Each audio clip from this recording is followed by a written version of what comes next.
Hello miss friends, आज हम मिलते हैं अपनी नई वीडियो के साथ। इंडियन पॉलिटी के मौलिक अधिकार यानी कि फंडामेंटल राइट्स, जिसमें टोटल फंडामेंटल राइट्स हमारे कितने होते हैं, 12 से 35 तक जितने भी आर्टिकल होते हैं वो फंडामेंटल राइट्स कहलाते हैं।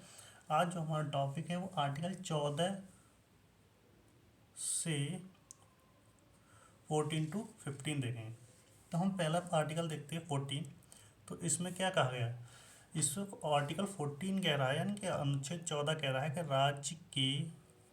राज्य के लिए यह दायित्व या राज्य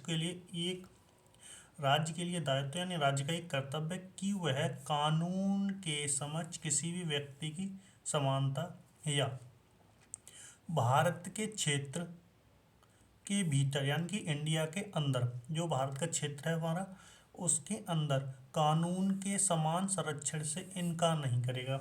यानी क्या कहना चाह रहा है कि भारत के क्षेत्र के अंदर जितने भी एरिया है उसके अंदर कानून है, राज्य की व्यक्तियों के बीच जो कानून की समानता है और कानून को जो मौलिक अधिकार की वजह से उसको मिलने वाली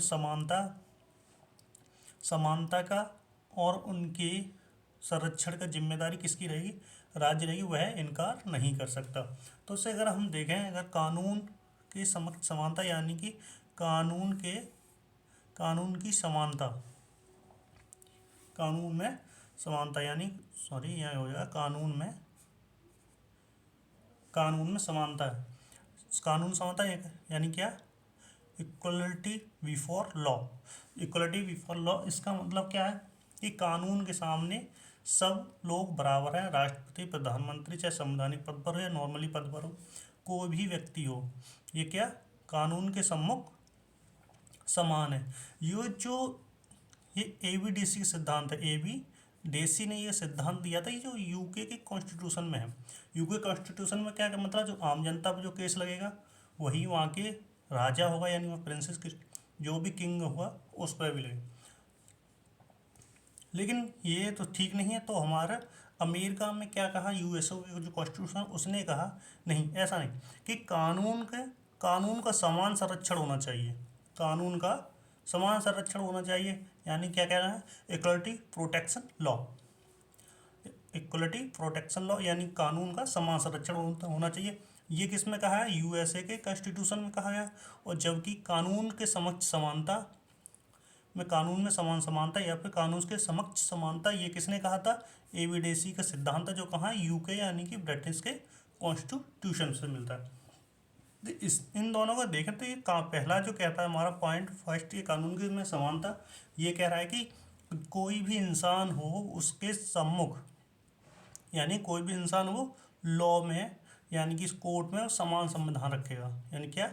सब चीज इक्वलिटी होगी, चाहे बच्चा हो कोई हो, उसके लिए समान कानून हो, कोई प्रावधान नहीं है। लेकिन यूएसओ का क्या कहता है? कानून का समान संरक्षण होना चाहिए। कानून का समान संरक्षण होना चाहिए, इसका मतलब क्या है? इसमें अगर कोई बच्चा या कोई स्त्री, उसके लिए कुछ विशेष छूट दी जाएगी। अगर कोई कोई अपराध करता है उसके लिए कुछ छूट दी जाएगी। कोई वयस्क है उसके लिए अलग छूट दी जाएगी। इसका ये है। और ये किसके आधार पर दी जाती है? क्लासिफिकेशन और डिफ्रेंटिएशन के आधार पर जो छूट दी जाती है। अब इसका मतलब ये नहीं, अगर कोई इंसान डायरेक्ट जाता और कहता है कि भाई जो 4 साल का बच्चा है वो भी भारत का नागरिक है और मैं आज 18 का हो गया यानी वयस्क हो गया, तो मैं भी भारत का नागरिक हूँ। लेकिन जब मैं रेलवे ट्रैक में, जब रेलवे ट्रेन से यात्रा करता हूँ या रेलवे में यात्रा करता हूँ, तो मुझे टिकट पूरा लेना पड़ता है, लेकिन 4 साल वाले को क्या हाफ लेनी पड़ती है।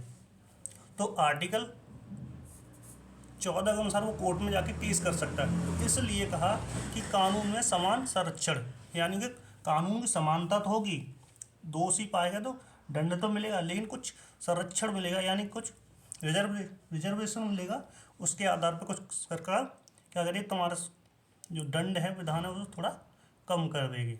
किसके? क्लासिफिकेशन के आधार पर। लेकिन अब क्या कहते हैं, क्या ये राष्ट्रपति, संवैधानिक पद जैसे कि राष्ट्रपति और राज्यपाल भी लागू होता है? हाँ, ये लागू होता है। अगर राष्ट्रपति अपने पद पर है, यानी राष्ट्रपति अपने कार्यवाहक कंडीशन में, यानी वो उस पोस्ट पर है, यानी संवैधानिक कॉन्स्टिट्यूशनल पोस्ट है, उस पर वो पदवित है, यानी उस पर बैठा हुआ है। अगर उस टाइम उस पर केस लगता है, उस टाइम कोर्ट पे केस लगता है तो क्या, तो कोर्ट उसे दे सकते हैं? नहीं, कोर्ट उसे सजा दे सकती है नहीं। तो भाई इसमें क्या, अगर कोर्ट सजा देती है तो राष्ट्रपति के पास आर्टिकल 71 यानी 71 के अनुसार उसके पास प्रावधान है कि वह किसी की भी सजा माफ़ कर सकता है। ऐसे ही राज्यपाल के पास 162 के अनुसार उसके पास भी अधिकार है कि वो अपनी सजा माफ़ कर सकते। लेकिन हमारा जो कॉन्स्टिट्यूशन है उसने प्रावधान किया है कि जिन लोगों को, जैसे राष्ट्रपति या राज्यपाल, ऐसे लोगों को हम सजा नहीं दे सकते जब तक वो पद पर हैं, लेकिन पद के बाद हम सजा दे सकते हैं बाई कोर्ट। बाई कोर्ट हम उन्हें सजा दे सकते हैं। मतलब क्या, आर्टिकल 14 जो है कहता है कि कानून में समानता होनी चाहिए और उनका संरक्षण होना चाहिए, समान संरक्षण होना चाहिए। जो समान संरक्षण होता है हमारे क्लासिफिकेशन और डिफ्रेंशिएशन के आधार पर होता है, ये हमारा 80% तक लागू होता है और ये 20% राज्य यूज करता है। अब हम देखते हैं आर्टिकल 15 जो क्या है, ये समानता की ही बात करेगा। जो आर्टिकल 14 है वो भी करता है। जैसे इस आर्टिकल 14 का सबसे मेन है कि अगर एग्जाम्पल देखें, जैसे कोई इंसान रिच है, कोई इंसान रिच है और कोई पुअर है, अगर दोनों का ही कोई केस लगता है तो रिच तो अपना वकील प्रोवाइड कर लेगा, यानी अप्रोच करेगा, अफोर्ड करेगा, लेकिन पुअर पर्सन होगा वो अफोर्ड नहीं कर सकता। तो इसमें क्या है, इसमें कोर्ट की जिम्मेदारी है, यानी उस राज्य की जिम्मेदारी जिस राज्य में उसका केस चल रहा है कि उसको भी वकील तैनात करे। क्या, रिच तो अपने पैसे के दम पर वकील को वो करेगा, लेकिन क्या पुअर को भी यह अधिकार है और ये कोर्ट की जिम्मेदारी, यानी उस राज्य की कानून, राज्य से सरकार है उसकी जिम्मेदारी उसे गवर्नमेंट देगा। यानी क्या, उस पुअर इंसान को गवर्नमेंट वकील प्रोवाइड कराया जाएगा, तब उसे केस जिताया जाएगा, जो भी हो आगे पर्सन जो होगा, यानी कि प्रोवाइड कर वकील जो होगा प्रोवाइड कराया जाएगा। अब आर्टिकल 15 देखते हैं। आर्टिकल 15 क्या, राज्य राज्य क्या करेगा, राज्य केवल धर्म, नस्ल, जाति, लिंग एवं जन्म के आधार पर भेदभाव नहीं करेगा, भेदभाव नहीं करेगा। जो आर्टिकल 15 है उसमें सीधा सीधा कहा गया है कि कोई भी राज्य धर्म, नस्ल, जाति, धर्म यानी हिंदू, मुस्लिम, सिख, ईसाई, बौद्ध, जैन, पारसी ऐसे लोग हैं, उनके आधार पर उनमें भेदभाव नहीं करेगा। नस्ल जैसे कि ये तो काला है या गोरा है, ऐसा कोई वो नहीं करेगा।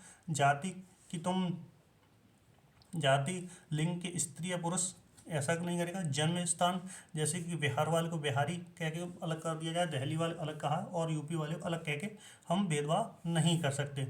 ये हमारा प्रावधान कहाँ है, आर्टिकल 15 में। ये इस तरह का आरक्षण प्रदान करता है। लेकिन हम 15 को हम कुछ अलग अलग पार्ट्सों में, 5 पार्ट्सों में डिवाइड करते हैं। जैसे हम देखते हैं आर्टिकल 15(1),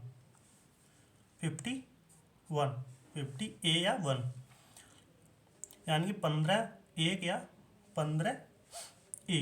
तो ये क्या करता है, राज्य किसी भी नागरिक के साथ, एक पॉइंट पकड़ना, नागरिक किसी भी नागरिक के साथ ही हमने लोगों ने नागरिक शब्द का यूज किया, यानी कि मैंने नागरिक शब्द का यूज किया।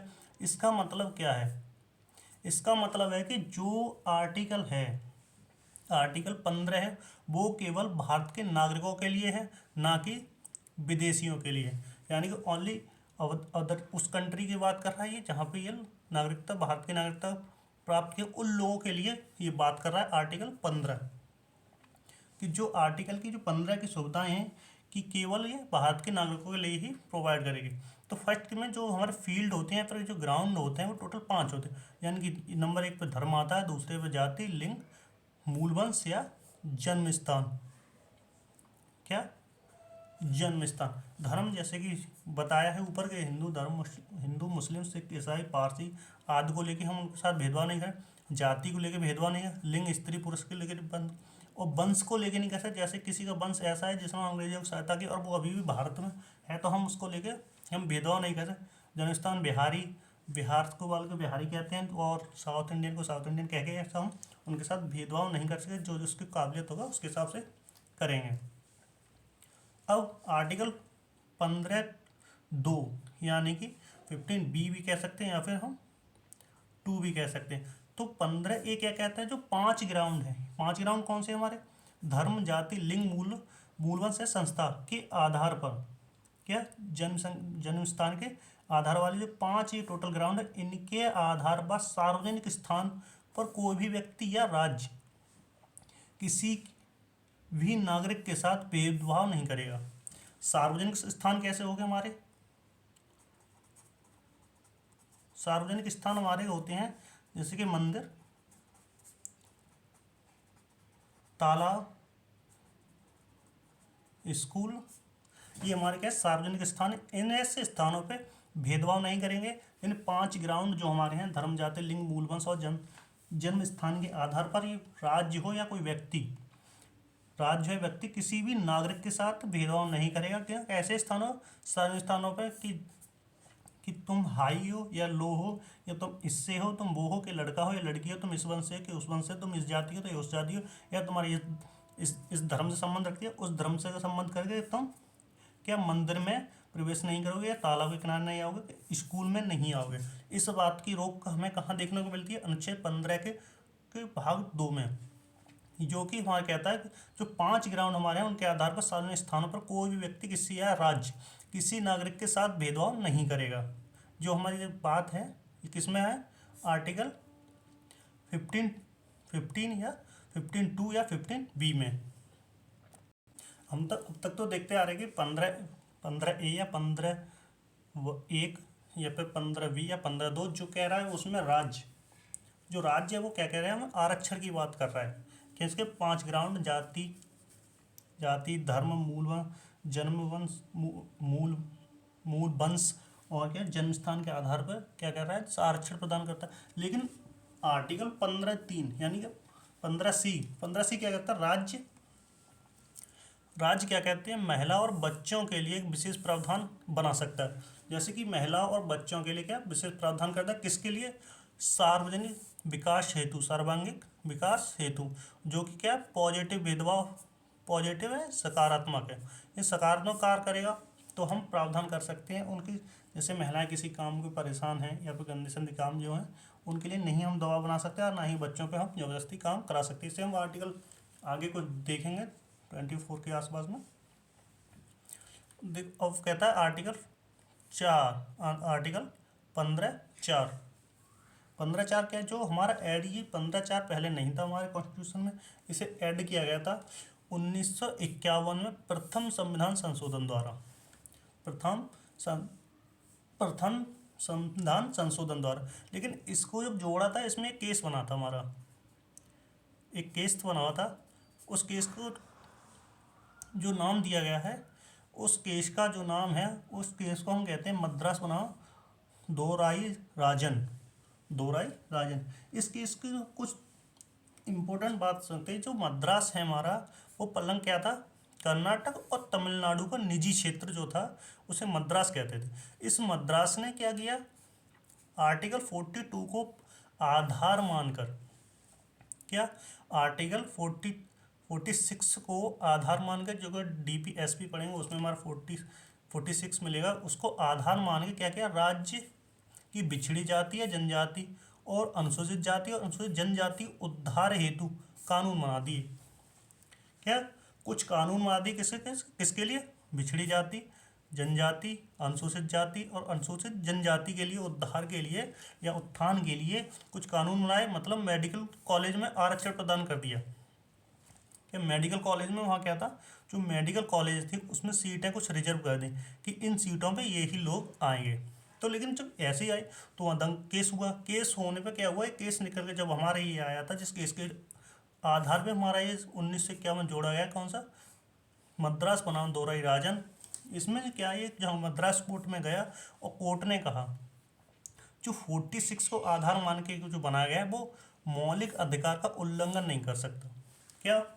वो मौलिक अधिकारों का उल्लंघन नहीं कर सकता। वो आरक्षण को सांप्रदायिक, और जिस आरक्षण जो मिला है हमारा, उस आरक्षण को कम्युनल ऑर्डर के नाम से जानते हैं।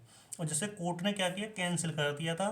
कोर्ट ने इसे असंवैधानिक कह के इसे क्या कर दिया? मना कर दिया।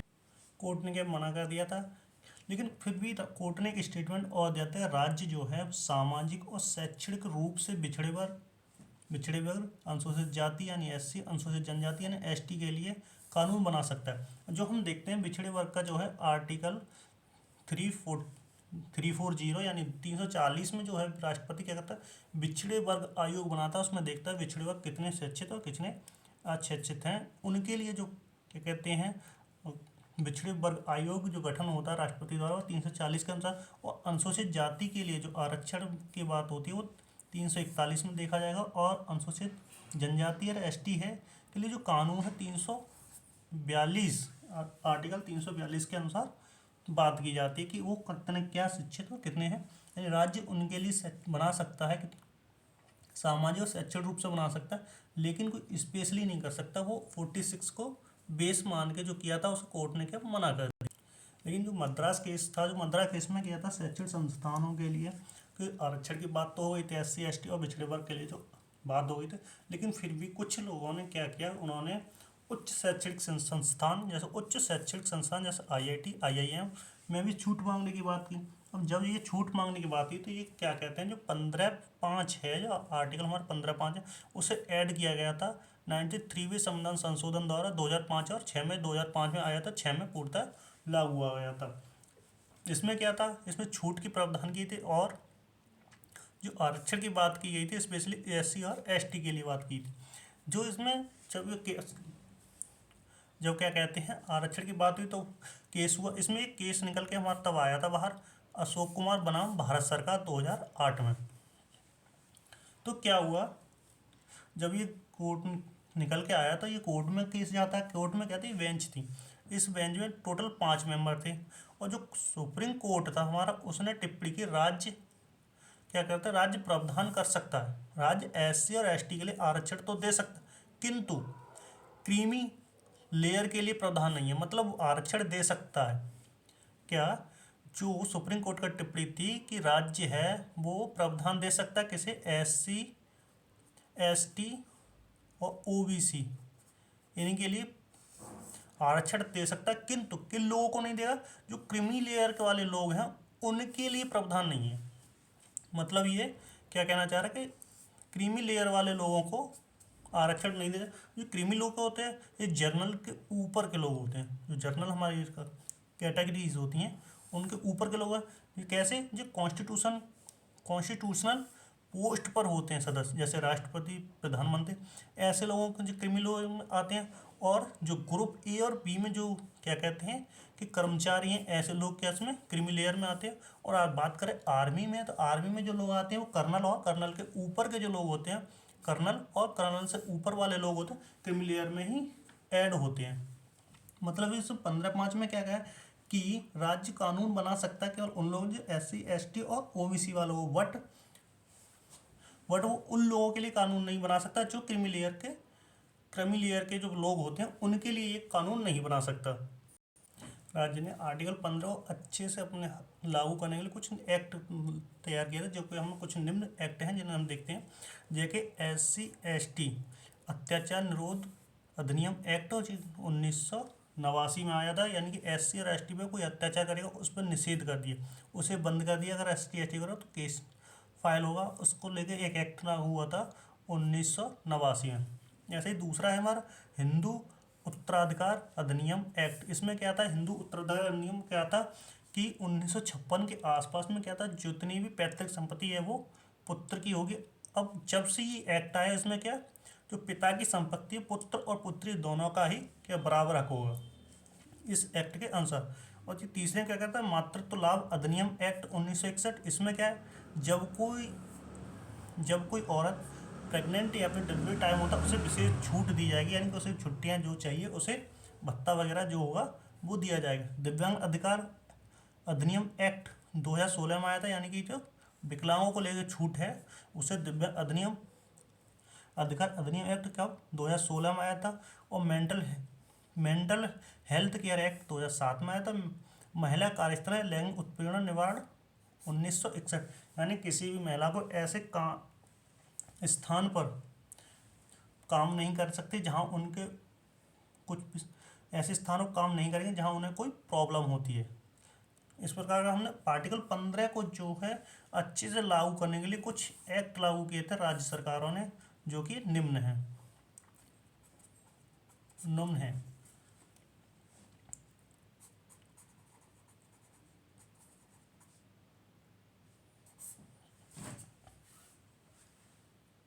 Thank you for watching. ऐसे ही वीडियो देखने के लिए लाइक शेयर कमेंट करें और जुड़े रहें। One more education. Thank you.